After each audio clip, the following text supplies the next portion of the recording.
Hey everyone, it's FinalRound and my name is Jordan, and this is the first episode of Prop Talk. If someone has that copyrighted, I am sorry. You can go ahead and copyright claim this video. So Prop Talk, I'm going to talk about the WNBA, going to talk about some news that went on during the break and some news that just came out today that's going to affect the way we look at some props. And I had some people ask about specific props, so I dove into the data and I'm going to give my opinion on those props.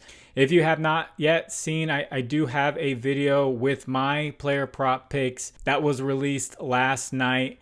You can check it out. I'll put a link to that video in the pinned comment if you have not seen it. So first thing I want to talk about, someone in the comment section, they're really excited WNBA is back and that they don't have to bet on, and I quote, the MLB, KBO, which is Korean baseball, and Little League. I had to Google to see if you could actually bet on the Little League baseball, and you actually can. I thought he was joking, but if you are not joking, here's the banner that Underdog gave me for gambling addiction, called 1-800-GAMBLER, and they can help you out just in case you're not okay. So in other news, so with the Dallas Wings, Satu Sabally, Maddie Segast, and Jaylen Brown, I'm not going to make that joke because you're already thinking it, are going to return for the Dallas Wings. And then Monique Billings was released. She was averaging 25 minutes a game with 9 points, 6.5 rebounds, 2 assists. So it's going to open up space for Sabally. And then a real shocker was Odyssey Sims was released. She was averaging 17 points, 3 rebounds, 5.5 assists. It was really loving taking her overs. The books really couldn't figure her out in the beginning, and she just kept getting better and going over. So Dallas is at the bottom of the standings right now. Keeping Sims doesn't really make too much sense. They're going to want to be getting that number 1 pick, and Odyssey Sims is 32 years old. We should see her get picked up by a contender, and that's something I'll keep my eye out on, and I'll let you guys know where she goes. It could shake up a lineup a little bit. She took a lot of volume, and but she did get a lot of assists. So she's definitely someone to keep an eye out for. Other news, Gabby Williams of France, who played great against the United States super team, and she played great for France, averaging 15.5 points, 5 rebounds, 5 assists. She played for Seattle last year. She is thinking about returning to the WNBA, and it looks like she doesn't have to go back to Seattle. But in consideration is Seattle, New York Liberty, and Phoenix Mercury. So that could shake up a lineup a little bit. And then over the break, Marina Mabrey was traded from the Chicago Sky to the Connecticut Sun. Connecticut Sun are one of the top teams in the WNBA. I didn't mention this in my picks video, but this clearly gives Kennedy Carter more volume. So that should help out with her points line. Guards Dana Evans and Lindsay Allen should be the ones to step up for the assist role, facilitator role, because they really lost that. Kennedy Carter's not really the facilitator type of guard.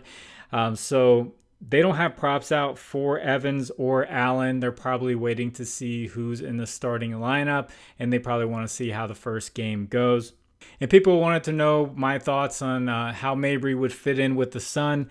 So I checked out the Sun. They play at one of the slowest paces in the WNBA. So it's going to be a change up there for Mabrey. She averaged 14 points with Chicago. Her volume should go down, and she doesn't have to be the facilitator like she had to be with the Sky, and she didn't even get that many assists. But now she has Alyssa Thomas, who's going to be the facilitator.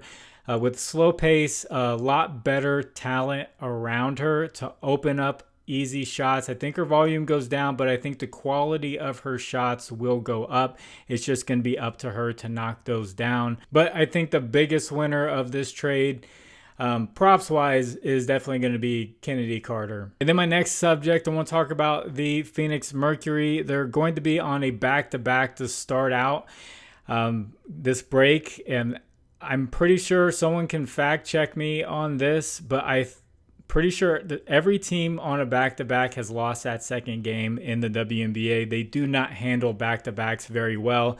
I've seen teams try to split up minutes, so their players are more fresh in the back-to-back.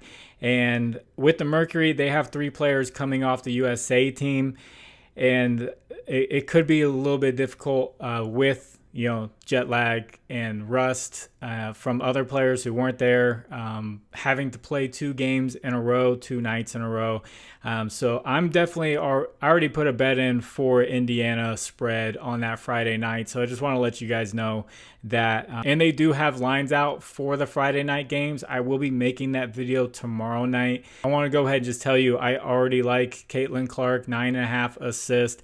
It's probably going to get bumped up to 10.5 by tomorrow. I think against this slower Mercury team on a back-to-back, she's going to be able to pick apart their defense.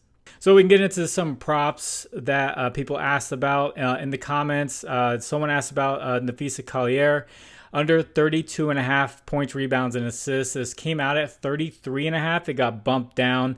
Her coach was actually the Olympic coach, and she had no problem playing her the 3rd most minutes on that team. So it looks like the injury isn't that big of a deal. She played 15 minutes in the first game, and then she got more acclimated. So it looks like the Olympic Games kind of was her getting back into shape, and potential re-injury concern. I guess that's all out the window. If she just sat for a month, she could probably come out with a minutes restriction, but I don't think we have to worry about that. When you look at the numbers here, you see she's gone under 7 out of 10 games. The under does look good, but she's playing against Washington, who give up the 3rd most points, 7th most rebounds, and 6th most assists. I do think she's going to come pretty close to this line like she has in a lot of them, getting near 30-ish, 28-ish. But I'm going to go with the theory there's jet lag and all that, and she has hit the under against some pretty bad teams. So I'm going to favor the under here. And someone also had mentioned Elena Smith's rebounds. That was one of my picks in my video. And Collier returning and that eating into her rebound chances. Collier is a good rebounder, yes, but Elena Smith, she did rebound well with Dorka Juhas at the center position starting, and Dorka had 11 rebounds, 6 rebounds, 7, 6, and 8 in the last 5 games, and Elena Smith still went over 4 out of 5 times.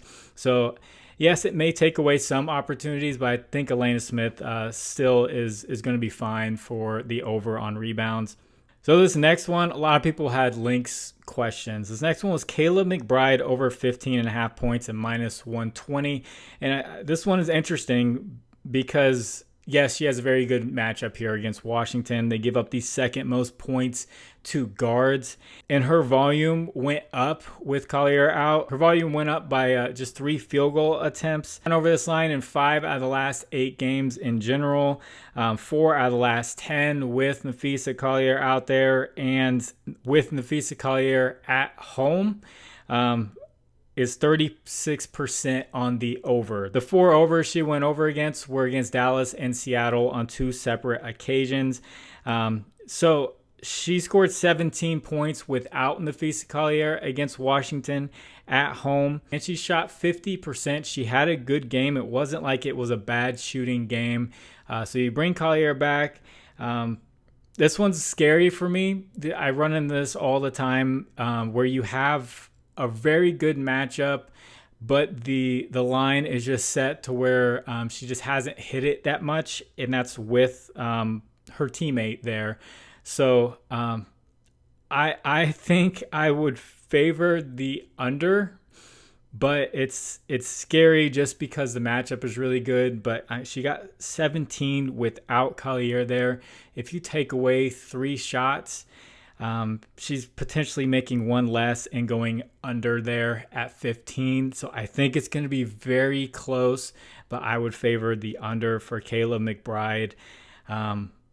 Just very close. If you have to play it, like if you have a gun to your head and had to play it, I would take the under. And someone from my Discord had a prop, another Lynx player. His name is Shiesty Coke. He's been in my Discord for a very long time, and I did a video one time where I called him Zesty Coke. I had to look up, and they had to teach me what the word shiesty was, and I'm sorry I called you Zesty Coke. It's Shiesty Coke, and he's asking about Courtney Williams over 5.5 assists. She had 7 versus Washington without Napheesa Collier, which I think is more impressive. To be able to do that without your best player, she went over 4 out of 6 games going into the break.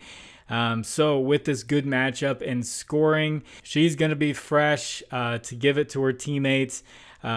I do like the over on the assist for Courtney Williams. With her teammate back, she could be excited. Give her the ball, let her score, and get things rolling again for this very good team that has high potential in the playoffs. That's a breakdown of what just some people's thoughts were. If you'd like me to do more of these, if this was helpful, let me know. If you'd like to join the Discord, it's free. There's going to be a link in the description. And I will have a video out for Friday night's games on Thursday night, get back to regular schedule. Those props are all out right now, so you can go check those out. So going to get this edited and get it out to you. God bless you all. It's Final Round. My name is Jordan. I will catch you on the next one. Bye.